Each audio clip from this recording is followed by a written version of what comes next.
Hi there, I'm Shannon.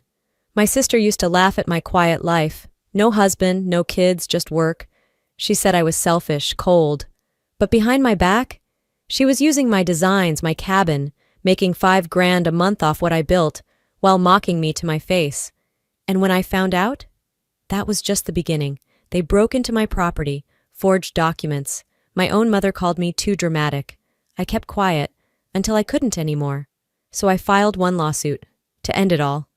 But what really hurts? They weren't just stealing money. They were stealing me. And maybe someone in your family knows how to do the same. I didn't want to go. That was the truth I couldn't say out loud. When Mom called early Saturday morning, her voice syrupy sweet with that undercurrent of pressure she always layered in, I already knew I'd fold. I always did. Tobias watched me from across the kitchen table. Coffee mug paused halfway to his mouth. When I hung up, he didn't ask, just raised his eyebrows like, "So, we going?" I nodded. We pulled up to my parents' place in Asheville just before 2 in the afternoon. The driveway was a mess of SUVs and minivans. I could already hear kids screaming from the backyard, the kind of feral chaos that sounded more like a warning than a party. Tobias parked beside the Reynolds minivan, Jolene's, and we sat for a beat before getting out. I adjusted the hem of my linen shirt. Stupid choice for a cookout, but it had been a last-minute grab. Tobias took my hand for a second as we walked through the side gate, his thumb brushing my knuckles. Then the comment hit. "Oh, wow!" Jolene's voice cracked through the crowd like a beer can opening. "The childless queen finally blessed us with her presence." A laugh broke out. Real from a few cousins, fake from those who didn't want to look left out. I stopped in my tracks. Tobias gently pulled me forward, and I smiled, the kind that didn't touch my eyes. "You know me," I said, aiming for light. "Always fashionably late." But my chest burned. Not from the heat, not from the smoke rolling off Dad's overworked grill. This was the slow, sour burn of public humiliation wrapped in a family joke. Jolene had always had that tone, mockery with a bow on top. We found chairs near the edge of the yard. Tobias went to grab us drinks, and I sat with my sunglasses still on, watching kids toss potato chips into the kiddie pool. I heard it again, behind my back this time. "Must be nice, huh? All that free time with no diapers or daycare bills?" Another voice chimed in. "She travels for work, doesn't she? Fancy job. No time for family." I clenched my jaw so hard I felt it in my temples. My cousin Maureen, already tipsy, flopped into the seat next to me. "You and Tobias ever thinking of settling down?" There it was. Again. I offered a tight smile. "We're settled. Just not in that way." "Oh," she said, pausing. "Well, everyone finds their own path, I guess." The judgment oozed through her tone like sap from a cut tree. I looked around. Dad was half hunched by the grill, turning chicken thighs in silence. Mom fluttered between groups with her apron still on, pretending everything was perfect. Jolene? She was holding court at the patio table, sipping something pink and cold, while her husband Derek tried to corral their twin boys, clearly failing. I didn't stay long. An hour, maybe less. Tobias knew. He gave me the out before I could ask. "Want to get out of here?" "Yeah," I said. "Please." We left without goodbyes. Back at home, I kicked off my shoes and collapsed onto the couch. Tobias went into the kitchen, pulled 2 glasses from the cabinet. "I forgot to tell you," he said, turning his phone toward me. "Saw something weird online. Thought it looked familiar." I squinted at the screen. Airbnb. Listing title: Modern Mountain Escape for Creatives. Cozy and private. Photos loaded. My rug, my books on the side table, the exposed beams we'd restored last winter, and the caption: Designed by me, hosted by family, perfect for remote creatives. The host? Jolene Reynolds. I stared at the screen for what felt like minutes. Then I took the phone and zoomed in on the living room photo. She'd even used my tea tray, the vintage silver one from the estate sale in Hendersonville. "She's renting it out," I said flatly. "Looks like it," Tobias said. "Under her name. That's your place, right?" I nodded slowly. "I never posted it anywhere. I barely even told anyone we bought it." "She must have gotten in through your parents," he offered. "Maybe they said it was okay." "Maybe," I echoed.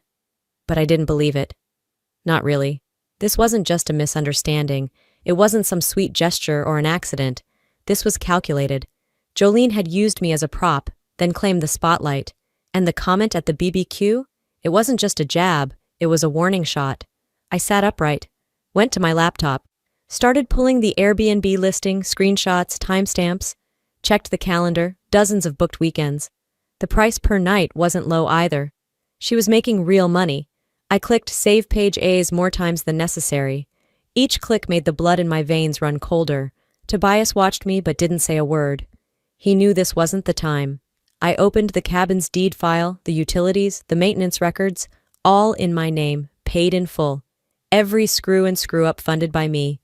She's not just mocking me, I murmured. She's profiting off my life. The bitterness wasn't new, but this clarity was. Years of swallowing it down, years of letting it slide. But tonight, something shifted. I used to call her my sister. Now she feels like a stranger in my life. 3 days passed. I'd buried myself in admin tasks, quiet nights, and avoidance. I wasn't sure if it was grief, disbelief, or just emotional hangover. Whatever it was, I hadn't spoken to Jolene since the BBQ, and I had no plans to. Tuesday morning came with overcast skies and lukewarm coffee. I sat at my desk, planning to finish a branding proposal for a boutique hotel chain in Durham. The client had seemed enthusiastic, until now. An email pinged just before 9 a.m. Subject, change of direction from Christina at magnoliareside.com. Hi Shannon, thank you for your time and recent submission. After careful consideration, we've decided to pursue a different direction for our design needs. Some elements of your proposal felt overly familiar. We've recently seen similar work circulating online, which raised concerns about originality. We wish you the best. I blinked, reread it, then reread it again. Overly familiar? I opened the attached reference, a link to an Airbnb listing. I clicked. Same muted palette, same wireframe style layout. The clean lines with handwritten warmth I'd spent weeks refining. Only it wasn't a corporate page. It was the cabin listing, Jolene's cabin listing. No, my cabin listing, my design, my structure. Every box, every headline, every call to action, every scroll behavior. She hadn't just rented out my physical space. She'd ripped the very skeleton of my professional identity and pasted her name on it. Tobias walked in, saw my face. What happened? I turned the monitor toward him without a word. He squinted, then looked at me. Is that your template? She used the exact same layout I built for the Smithson pitch, I said. My voice was flat, too stunned to rise. I showed her this last winter. She said she was just curious about my creative process. I remembered the moment now in full color. Jolene scrolling through my mock-ups on my tablet, nodding like she understood what she was looking at. This is cute, she'd said. You always make things look so polished. Wish I had your eye. Liar. You didn't publish that version, right? Tobias asked. No, I said. But it doesn't matter. I showed it to her in confidence. That was the direction I was evolving toward. He looked at the screen again, jaw tightening. This isn't just family drama anymore, Shan. This is your business, your work. She's crossing the line. My email inbox pinged again. A second client, smaller, more local, had also pulled out. Same phrasing. Concerns over originality. I felt like someone had cracked open my ribcage. I started digging. Opened Jolene's host profile. Found the update history. Scroll after scroll of marketing copy that mirrored my tone, my voice. Even the image alt texts were familiar. Reviews glowed. The branding is amazing. Whoever designed this really knew what they were doing. The creative vibe sold us. We even hired Jolene to help with our rental launch. That was it. That was the crack that snapped the foundation. She wasn't just stealing anymore. She was profiting in every direction. Off my visuals, my layout, my instincts, my training. She was building a personal brand using my brain. I stood, paced once, then sat back down and opened a blank spreadsheet. Screenshots, dates, URLs, version timestamps. I opened Dropbox and pulled the prototype I'd shared with her, exported it as PDF. Tobias reappeared, carrying his own laptop. I can help log everything. We'll cross-reference every review with her listing updates. If they match any part of your pitch, we log it. I nodded, swallowing the shake in my breath. She said she admired my work. She was watching to copy it. He didn't say anything for a while. Then quietly, What are you going to do? I stared at the wall for a moment, then back at the screen. She's not just taking from me, I said. She's building something with my name, my work, and my silence. This wasn't just about hurt feelings anymore. It was about theft, strategic, repeated, and hidden behind the shield of blood ties. And that shield was about to crack. The morning light barely crept through the blinds when my phone buzzed on the nightstand. It was too early for texts, too late to be spam. I turned over reluctantly, blinking at the screen. One missed call, one voicemail. From Mom. I hesitated. Then I hit play. Her voice came through warm, rehearsed, and full of that syrupy concern I'd heard since childhood. Hi, sweetheart. I know you've been distant, and that's okay. But whatever's going on between you and your sister, I'm sure it's just a misunderstanding. Jolene told me a bit about it, but, well, the boys miss you. And Lily, she made something for you. The message ended with the sound of rustling paper. A photo followed seconds later. My niece Lily, barely 5, holding a crayon-scribbled poster that read, "We miss you, Auntie Shawn." A knot twisted in my stomach. It was deliberate. Too deliberate. Jolene didn't text me. She'd gone straight to Mom, who had always known how to deliver guilt like a slow-acting poison. I sat up, brushed my hair out of my face, and stared at the photo.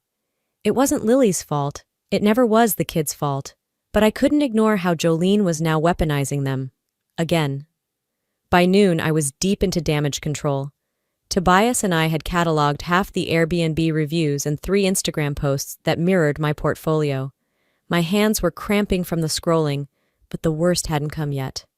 The phone rang again. Mom. This time I answered. Hi, Mom, I said flatly, resting my elbow on the kitchen counter. Her voice was sweet but slippery. I'm glad you picked up. I was worried you might be avoiding me. I wasn't avoiding, I said. I just needed space. I understand, and I know you and Jolene butt heads sometimes, but she's going through a lot. Managing the house, raising 3 kids, and now all this extra pressure. She didn't mean to upset you.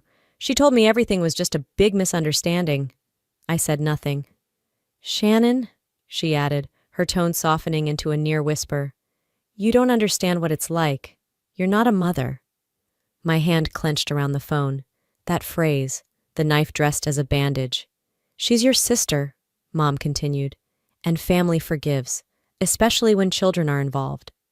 I walked to the window, watching the leaves shift in the wind. My heartbeat was louder than her voice. I never said I didn't care about the kids, I said, careful, slow. I know, honey, I just mean, maybe if you had your own, you'd see it differently. There it was, the trump card, the moral superiority wrapped in motherhood. I had heard it 1,000 ways before, from cousins, strangers, even colleagues. But coming from her, it landed differently. I'm sorry you feel that way, I said as calmly as I could, but being a mother doesn't excuse theft. She bristled. I could hear it in her breath. Shannon, don't turn this into something ugly. Jolene loves you. She always looked up to you, even if she doesn't show it right. A memory surfaced, uninvited. I was 10. Jolene had broken Dad's watch, one of the expensive ones he only wore on Sundays. I hadn't even been in the room, but when he asked what happened, she looked straight at me and said, Shannon was playing with it. Mom's words that night still echoed. Be the bigger girl. You're stronger than your sisters. That line had shaped years of silence. Mom, I said, I love you, but I'm not going to be the bigger girl this time. Because what Jolene did, that wasn't clumsy or accidental. It was calculated. And if she's overwhelmed, she should have asked for help, not taken what wasn't hers. There was silence, then a shaky breath. So, what now? You're just going to cut off your family? No, I said softly. I'm going to protect myself. I ended the call. I didn't slam the phone. I didn't throw anything. I just stared at the empty screen and felt something settle in my chest. A strange calm. Minutes passed before I opened my contacts and hit block on Jolene's number. The confirmation felt clean. Later that afternoon, Tobias came home. He set his keys down, kissed the top of my head, and asked if I needed anything. Instead of answering, I walked into the bedroom, pulled out the folder we'd built, screenshots, files, copies of client messages, and placed it in his hands.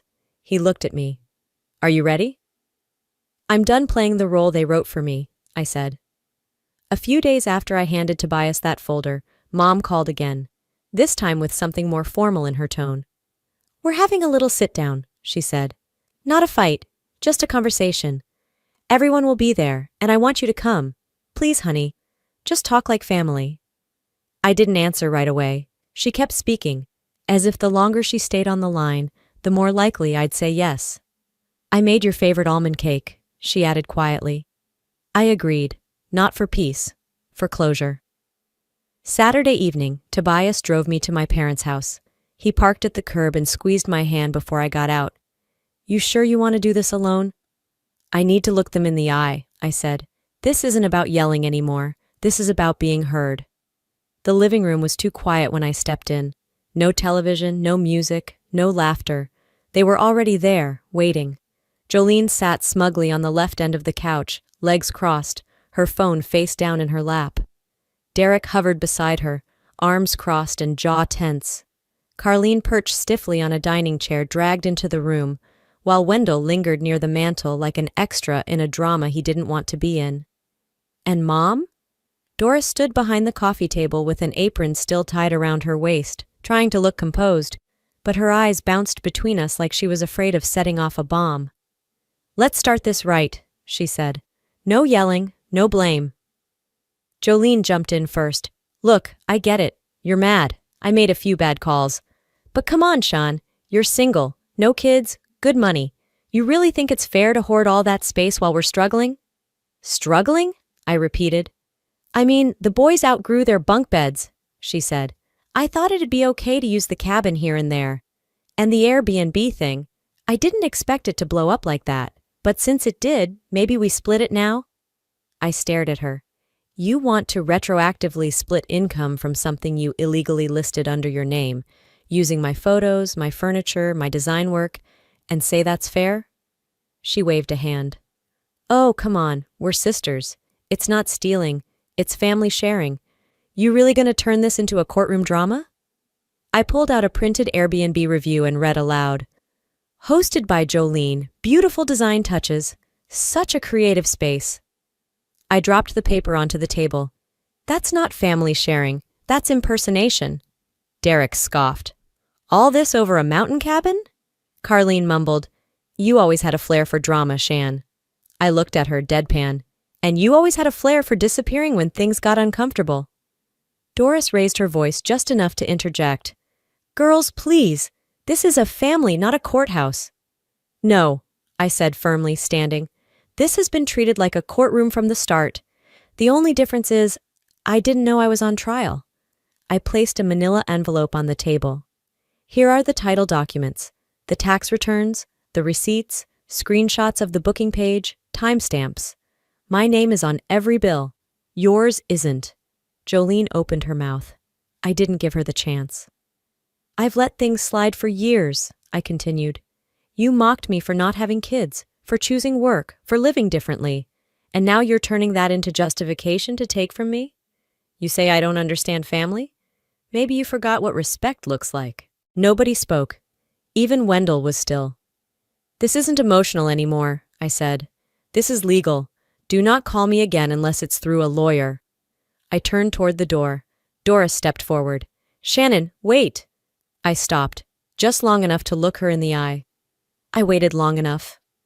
Then I left. 4 days passed since the family meeting. The house was quiet, but my thoughts weren't. Every time I walked past that manila envelope on the counter, it whispered back at me, you did the right thing. Then, early Tuesday morning, my phone buzzed. A Venmo notification. From Jolene, $300. Memo. First part, we'll keep paying. No call, no apology, no explanation, just a transaction and a text that followed seconds later. Hope that helps. Let's not make this legal. We're sisters, not enemies. I stared at it, teeth clenched. The money wasn't a gesture of goodwill. It was hush money, neatly dressed in emoji-free guilt. Tobias walked into the kitchen behind me and set down his coffee. What's that look? I turned the screen toward him. He read it once and let out a low whistle. Wow, she really thinks she can Venmo her way out of this? I didn't answer right away. She's testing boundaries, he continued. Send a little. See if you cash it. That's not an apology, Shan. That's bait. He was right. She was trying to sneak a new narrative into the legal storyline. One where she was the thoughtful sister just trying to make amends, while I, if I cashed it, became complicit in an agreement I never made. I grabbed my phone and dialed Charlotte, my attorney. Can accepting even partial payments imply I agreed to settle? Yes, she replied without missing a beat. And once that happens, they'll argue it's resolved. You cash that, you lose leverage. Message received. I hit decline payment and took a screenshot, then blocked Jolene on Venmo too. Later that afternoon, just as I sat down with my second cup of tea, another message came in, but this one wasn't digital. A real text from Carlene. Can we talk? Just us, no drama. She suggested a small coffee shop a few blocks away, one with string lights and windows that didn't close all the way in summer. I almost said no, but something in me needed to hear what she had to say. She was already there when I arrived, sipping a matcha latte like this was just any other ketchup. She smiled, but her eyes didn't match. I sat down. No small talk. What's this about, Carlene? She looked down at her cup, then back at me. I knew. About the cabin. Months ago. The words fell heavy. I didn't move. I saw her listing it online, she said. She even bragged about the reviews. I didn't want to stir things up. I figured it was temporary. Temporary? I asked. She made over $5,000 a month using my designs, my name, and you thought staying quiet was safer? She flinched at that. I wasn't trying to hurt you. I just didn't want to be in the middle. You know how Mom gets? If I said anything. I leaned forward. So silence is safer than standing up for me? Her eyes welled up. I didn't think it would get this bad. I took a breath, staring out the window at a couple walking their dog. You didn't think, and that's the problem. She didn't respond. For a moment, the air between us was full of everything unsaid. All the childhood birthdays skipped. The family group texts I was never part of. The times she could have spoken up, didn't. I'm not angry anymore, I said finally. Just done. Carlene bit her lip. I wish I had been braver. I stood, placing my coffee sleeve on the table. Wishing doesn't undo anything. I didn't hug her. Didn't offer a goodbye. As I walked out the door, she called softly after me. Shannon! But I kept walking. Because closure doesn't always come wrapped in apologies. Sometimes it's just knowing who will never have your back. A week had passed since that coffee with Carlene. I hadn't heard from her again, not that I expected to. Tobias and I were driving back from the grocery store late Thursday night when my phone rang. The caller ID flashed Lester, my cabin manager. It wasn't like him to call this late. I answered on speaker. Hey Lester, what's going on? His voice came through low and clipped. You sitting down? Tobias glanced over. I nodded, heart thudding. Yeah, what happened? The motion sensors flagged a break-in at the cabin. Just got the alert. 2 guys, looks like Derek and Wendell, cut through the gate and busted the lock on the back entrance. My breath caught. Tobias immediately pulled the car to the side of the road, engine idling. They what? I said, my voice sharper than I expected. I've got it on the security cam. Clear as day. You want to see it? I do. He texted over the file. I opened it while Tobias leaned over. The grainy footage loaded. There they were, Derek and Wendell, ducking into the frame like they owned the place. Wendell had bolt cutters. Derek kicked at the gate once, twice, and it gave way. They slipped inside like it was a routine errand. Derek even looked straight into the camera and flipped it off. They didn't even try to hide it, Tobias muttered. I stared at the screen as Wendell rifled through drawers, opened cabinets, like he was searching for something specific. Not just vandalizing. Looking. My stomach turned. Did they take anything? I asked Lester. I don't think so.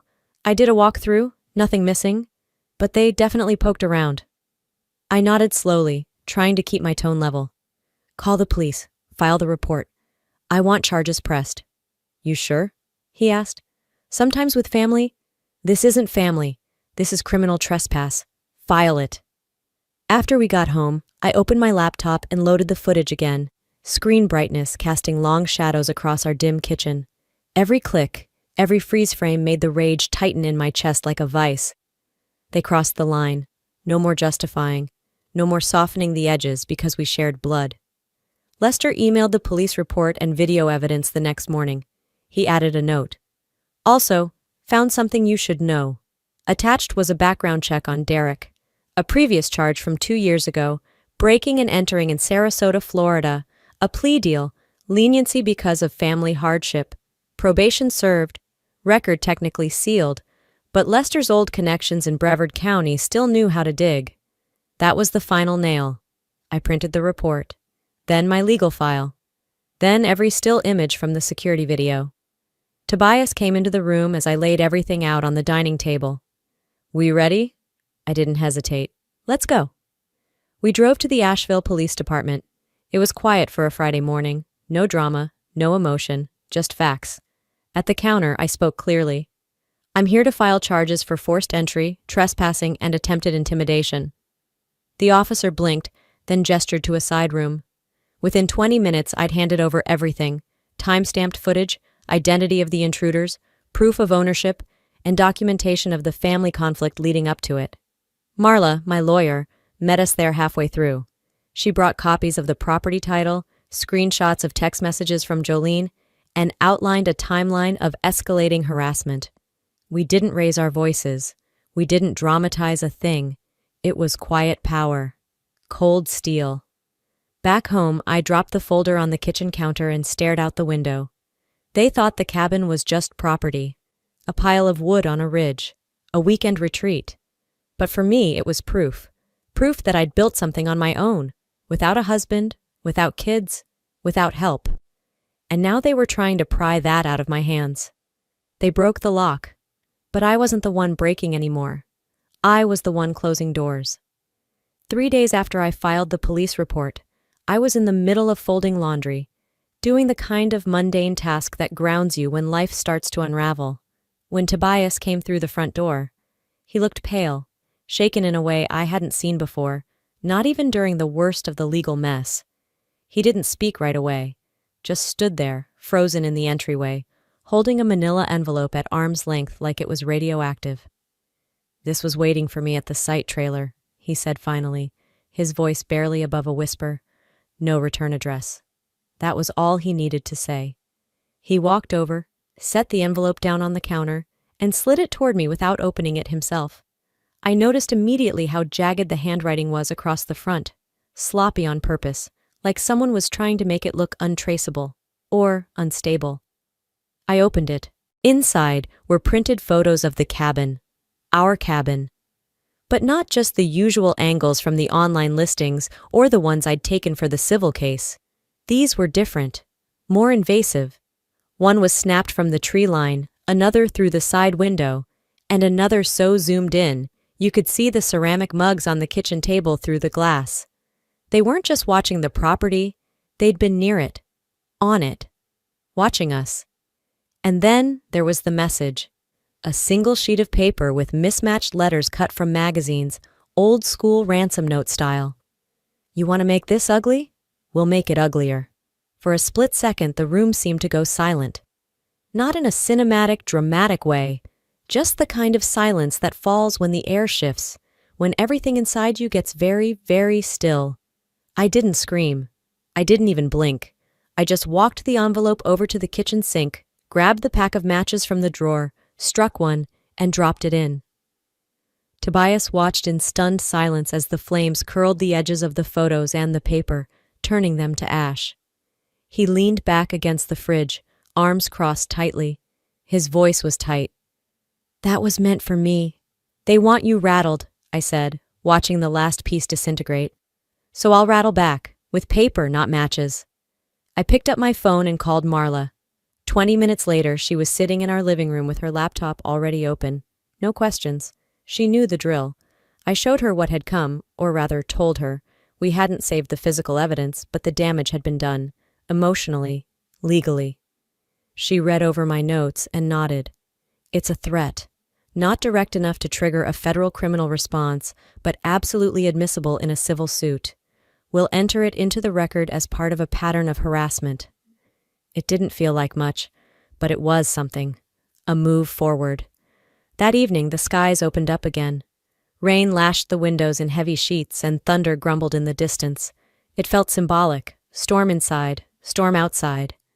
I was rinsing out a mug when my phone buzzed. Lester. The reviews, he said without greeting. Some of them are gone. What? I asked, wiping my hands. What do you mean gone? Airbnb lets hosts flag reviews for takedown. If they're marked as violating guidelines, they can be removed by a moderator, or by logging in as the host. Someone got into the original host profile and pulled them. Same account, but the username's been changed. A dull thud hit my chest. You traced it? Yeah, he said. IP address is from Asheville. Want to guess who it's registered to? He didn't need to say it. I already knew. Jolene. I sent a group text to Marla and Tobias. We agreed to meet at Lester's office at his cabin the next morning. He'd already pulled up everything by the time we arrived. Side by side on his dual monitors were the original and the new Airbnb listings. The photos were identical. The listing description was nearly word for word, but the account name had changed. The new one read, Jensen Hollow Getaways, a made-up brand hiding in plain sight. But the email address tied to the account, it was still her Gmail. The same one she used for coordinating family birthdays and sending out potluck invitations. No attempt at concealment, just brazenness. She's trying to erase the trail, Marla said, scrolling through the metadata. Too bad we printed everything weeks ago. I zoomed in on the new host photo. It was a stock image, a generic smiling couple in flannel, clearly lifted from a Google search. Poorly cropped, not even believable. Tobias let out a short, dry laugh. They're not even pretending anymore. No, I said, suddenly calm in a way that surprised me. They're just hoping we'll get tired or scared. And then, for the first time, I said it out loud. They went after him. I looked at Marla. This isn't just about me anymore. This is about the people around me. That changes everything. She nodded. Then we escalate. Formal civil suit, restraining order. We'll include the cabin's GPS data, camera footage, all communications, and the full timeline of listings. They want to play games? Let's play by the book and bury them in it. I sat there quietly for a few moments, letting it settle in. The old version of me would have hesitated, second-guessed, wondered if I was overreacting, but not now. They used to laugh at me for being too sensitive, for caring about aesthetics, boundaries, structure, my design work, my silence, my calm. But what they never understood is that my quiet wasn't weakness. That quiet had power. Back at home, I sat down at my desk and opened my email. I drafted a message addressed to Derek and Jolene's attorney. No emotion, no anger, just the truth. Your clients have 72 hours to cease all contact, digital or physical. Further action will include a formal lawsuit and public statement. After that, we go wide. No exclamation marks, no dramatic language. I hit send. Not in rage, not in fear. I sent it because I was ready. Because silence doesn't always mean surrender. Sometimes silence is strategy. Your paper lies won't cover my truth. It had been 5 days since I hit send. 5 days of silence. 5 days without a single reply, threat, or half-hearted excuse. And then, on a humid Monday morning, Marla called. I need you to come in, now. Her tone wasn't urgent. It was clipped. I knew that voice. It was her, you're not going to like this voice. By the time I arrived at her office, she had a manila folder open and her laptop screen filled with tabs. I did another sweep, she began, not even looking up. We cross-referenced some of the guest names from your old Airbnb reviews, the ones we screenshotted weeks ago. And guess what? She flipped the laptop toward me. The usernames were gone, not flagged, not hidden, removed. All these reviews were reported as harassment by the guest accounts, she said, adding air quotes. Except one of the emails attached to a flagged review also belongs to a burner Jolene used for Etsy years ago. I stared at the screen. My jaw tightened, but I didn't say a word. She didn't just steal from me, I said finally. She tried to delete me. Marla nodded. That's what makes it worse. It's not just fraud. It's revisionism. I leaned forward. She wanted to erase the record that I ever existed in that space. Like the design, the build, the years, none of it happened. She tried to edit reality, Marla said.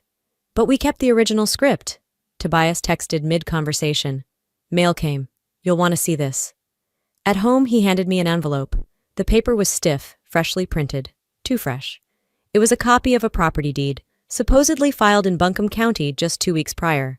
It listed Derek and Jolene Reynolds as joint owners of the Breen Ridge property. There was even a fake notary stamp. I sat down at the kitchen table and laughed. Not because it was funny, because I was done being shocked. Marla's voice echoed in my head from earlier. They're not even being careful anymore. I scanned the document twice, then a third time. Then I flipped through my own papers, the ones signed over to me by my parents when they moved to Arizona, the ones filed with the county, the actual deed. Their version was a forgery, and a bad one. I called Marla. They're trying to pull a quiet title, she said immediately. They're hoping you'll freeze, and they can use delay tactics to buy time. Instead, I filed a formal suit. Early the next morning, I walked into the courthouse with 2 folders, one filled with original purchase receipts, wire transfer statements, maintenance records, and insurance history. The other, copies of the forged deed, metadata from Jolene's fake Airbnb host account, and the takedown request trail. The woman at the window raised her brows. You brought the whole house with you. I handed her both folders. No, just the foundation. She flipped through the pages. You've got a strong case here. I didn't smile, not out of coldness, but because this was business now, and I was done making this personal. That afternoon, I drafted one final letter with Marla. Not a cease and desist, not a plea, just truth. You've removed reviews, erased credits, forged ownership claims, but truth isn't paper. It's in every tile I laid, every paint stroke, every signature you copied, and you will never make it yours by pretending I wasn't here. I didn't send it to crush them. I sent it to finish this, on my terms. 10 days after the courthouse, Asheville felt quieter. The heat broke for a while. The phone didn't ring. For once, the only mail in my box was catalogs and bills, until a small padded envelope arrived, addressed in blue ink I recognized without needing to see the name. Carlene. I turned it over in my hands, expecting some last desperate apology or maybe a final plea to keep this out of the courts. But inside was just a folded letter, 3 pages, written neatly. No bargaining chips, not even a request to reply. I sat at my kitchen table, sunlight spilling across my hands as I read. She didn't defend Jolene or their choices. Instead, she wrote, We all saw you as different. You chased what we never dared. Maybe we envied you, maybe we feared what it meant, but you stood up and we let you stand alone. That was wrong. She described memories, childhood holidays where I played by myself while they joked in clusters, family chats where my name rarely showed up, how silence became its own ugly choice. Carlene didn't offer excuses. She just admitted she failed to do right. I read it twice. The apology wasn't loud, but it was honest.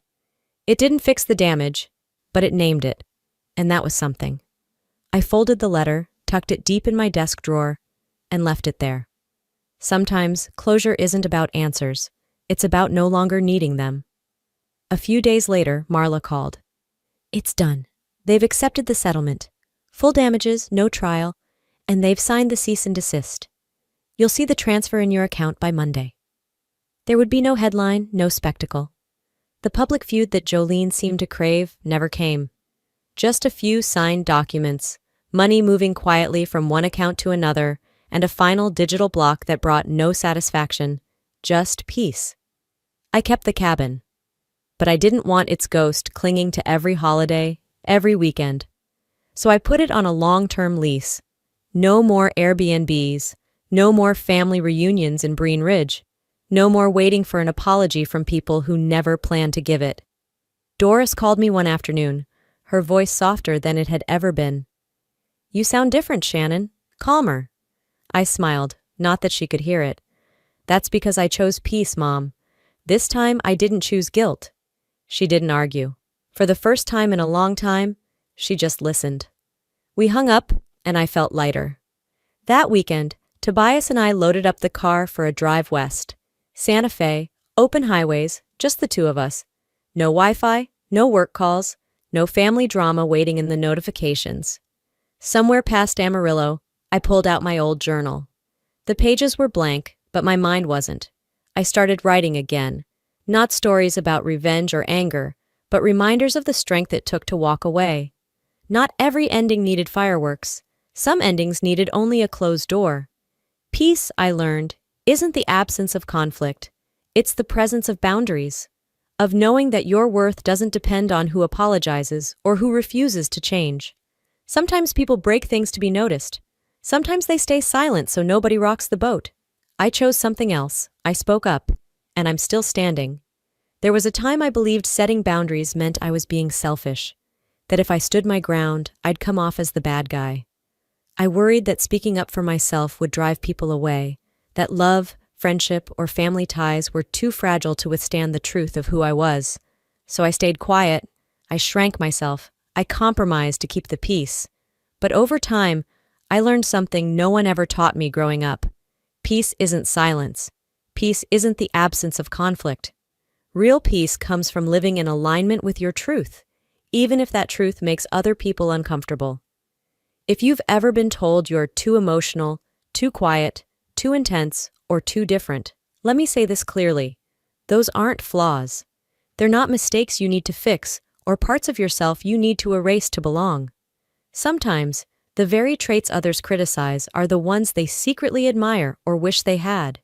And in the end, no one can take away what you've built from honesty, hard work, and self-respect. For me, this story wasn't just about reclaiming a cabin. It was about reclaiming space, my right to exist fully, to take up room without apologizing, to speak without softening the message for someone else's comfort, to stop negotiating with people about whether or not I'm too much or not enough. That space, physical and emotional, became sacred. It reminded me I didn't need anyone's approval to feel grounded in who I am. And honestly, that realization came with a cost. I had to make some hard choices. I had to walk away from familiar places and faces. I had to choose myself in rooms where I used to disappear just to keep things calm. So let me ask you, have you ever had to choose between your family and your mental health? Between keeping the peace and keeping your voice intact? Between their comfort and your truth? If this speaks to something in you, drop a K in the comments. Let me know where you're watching from. Or just hit 1 inch if this hit close to home. And if it didn't, that's okay too. I still want to hear your story. What keeps you quiet? What makes you feel seen? If anything I said lit a spark in you, if it gave you clarity, courage, or even just a sense that you're not alone, go ahead and subscribe to the channel. I've got more stories like this, and I think we might be walking some of the same roads.